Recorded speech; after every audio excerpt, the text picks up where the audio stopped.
Hello అందరికీ. ఈరోజు తెల్లవారుజామునే లేచి తోటకెళ్ళి ట్రెండింగ్లో ఉన్న తోటకూర కాడలు తెచ్చుకున్నాను. దీని రసం తాగుదామని.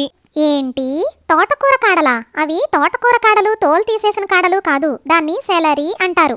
అదేలే, నువ్వు తెలుగులో చెప్పావు, నేను ఇంగ్లీష్లో చెప్పాను, అంతేగా తేడా. దీని రసం ఆరోగ్యానికి చాలా మంచిదట, కానీ అందరూ పిప్పి తీసేసి తాగుతున్నారు. నేను మాత్రం కొత్తగా పిప్పితో సహా తాగేద్దామని ఫిక్స్ అయ్యాను. అందుకే టేస్ట్ కాస్త బాగుండడానికి క్యారెట్, పుదీనా, అల్లం కూడా కలిపేస్తున్నాను. నీ అత్యాసకి ఆవిరి పెట్ట. అన్నప్రసన రోజే ఆవకాయ పచ్చడి అవసరమంటావా? పిండకుండా తాగుతా, పిప్పితో సహా తాగుతా అనే పిచ్చి పిచ్చి వేషాలు పక్కన పెట్టి ఫస్ట్ టైం కాబట్టి పిప్పి తీసి తాగు. నువ్వు పడిపోలేదు, పర్లేదు అనుకుంటే నెక్స్ట్ టైం ఇక నీ ఇష్టం. బిల్డప్ భారీగానే ఇచ్చాను కానీ తాగడానికి భయంగానే ఉంది. బలవంతంగా తాగేస్తున్నానిక.